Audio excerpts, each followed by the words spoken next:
вояка приехать в Сибирь, это очень интересно. I would like to speak about my main topics, about flat manifolds. So on the beginning I will introduce some definition. So this is the structure of my talk. So we have to start from crystallographic rules.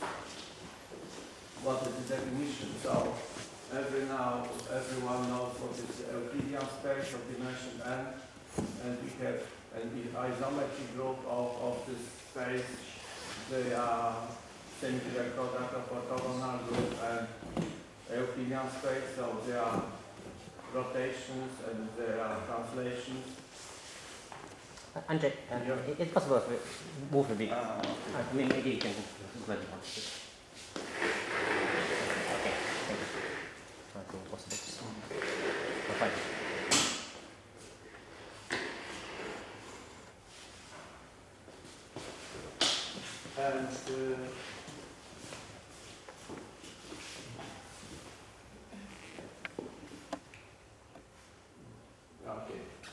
And crystallographic groups of rank n, it is discrete and compact subgroup of this isometric group of Euclidean space. And by Lieberman group, it is the torsion-free crystallographic group. And it was one of the famous Hilbert hypothesis to give characterization of this crystallographic groups, and answer for this hypothesis was given by Lieberman in 1910, and here there are the basic facts about crystallographic groups and also flat manifolds. So there are three theorems. The first one says that if gamma is crystallographic group of dimension n, then the set of translation is maximal abelian subgroup of finite index.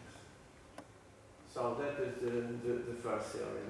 The second theorem, that there is only a finite number of isomorphic classes of crystallographic groups of dimension n. It means that in any dimension we have only finite number of such objects. And the third theorem, it is, in my opinion, it is some kind of the first theorem about rigidity. If we have two crystallographic groups, and they are isomorphic, abstractly isomorphic, then we can find some elements in bigger group, which one group is conjugate by if we have two crystallographic groups, if this isomorphic group of Euclidean space, and they are abstractly isomorphic, then we can find an element. There exists gamma to GL cross in the bigger group of all affinian map of Euclidean space, then gamma is a pure gamma prime. So this is, from any point of view, this theorem is finished. All people are thinking that it's finished. Everything is now about flat manifolds or about crystallographic groups, but in my opinion, that is beginning. Especially the second point, say that there is a finite number of such objects. But for example, for algebraic geometry, also Fano manifolds is also a finite number. It is similar, but here is so from the other side, from algebra, we can classify such objects. So during this talk I want to make some digression. So we have in 1947 Hans Zassenhaus gave the opposite some pure algebraic facts related to the first Lieber-Bach theorem, that if we have any abstract groups which has a normal maximal abelian subgroup, which is maximal abelian, which is finite index, then such group is isomorphic to crystallographic groups. It means we can consider, by isomorphism, we can consider this group as a discrete compact subgroup of Euclidean space. That is also a crucial fact for classification. And what is the next? No, that is later. So at the moment I would like the first digression, because it is very, I will mention, so we have this group, it is isometric group of Euclidean space, but of course it is the subgroup isometric group. But if we consider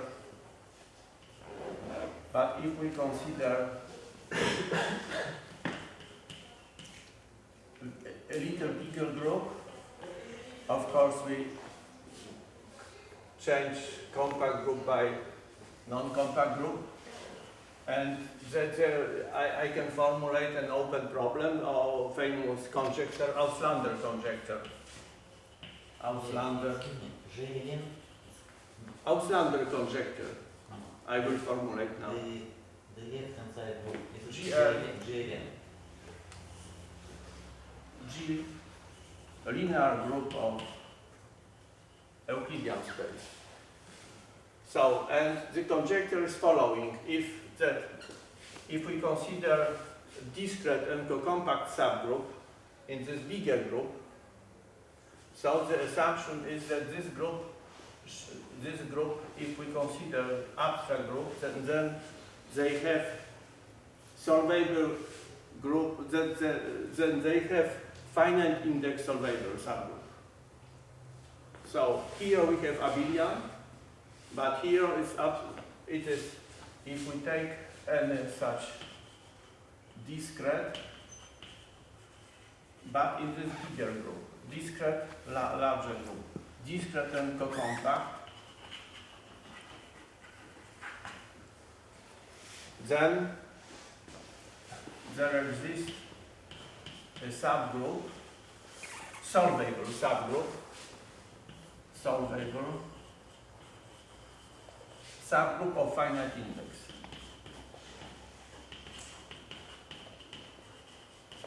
And that is open. What is the status of this conjecture for today, if I know?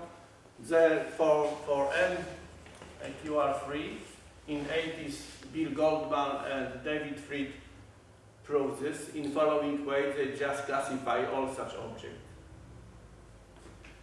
Classify all these subgroup, all sort of manifolds in dimension 3, and this is proof. But for n between 4 and 6 or 7, let's say, they are free. They are free people. Herbert Abels,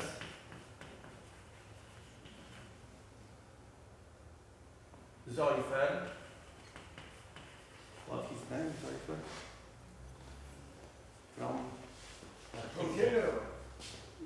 He's now in Israel. Yeah. Yeah. What his name? Last name? No, I asked him. Grisha. Yeah. And the third name is also Grigory Margulis. Yeah. They are close friends. And they, for many years, they tried to prove this, but they proved this in this dimension. In higher dimension, it is still open question. So it is interesting that if we change, of course, it is important change this group for this group, but it is open question. So it was just regression, and on the beginning of my talk, I would like to present some methods of classification of this group and what is the status of classification. So to do this, we need definition. So there is,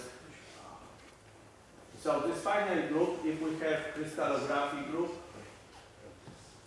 and of course it is maximal abelian subgroup, so that is translation subgroup, free abelian group. So that means that the quotient is finite group. And we call this holonomy group of this crystallography group. And let me define the action of an element's isometry on an Euclidean space. So the action is in the following way. So we act by this isometry and acts on an element in this way. So this defines the action, and we can consider the quotient space. That is, we can consider Rn divided by gamma. So there is this, if gamma is torsion free, this object is flat manifold. Is flat manifold. In this, if gamma is torsion free, but if gamma is not torsion free, so there is orbifold. And well, I don't define still what means co-compact subgroup. It means that this quotient is compact, or this is equivalent that this group, isometry group by gamma is also compact. That means that this subgroup is co-compact. This that I think is well known. What does it mean? So that is we can define flat manifold. So go further, and then we should define the most important invariant of crystallographic groups, so invariant holonomy representation. Oh, I forget to add that this finite group, it is holonomy group.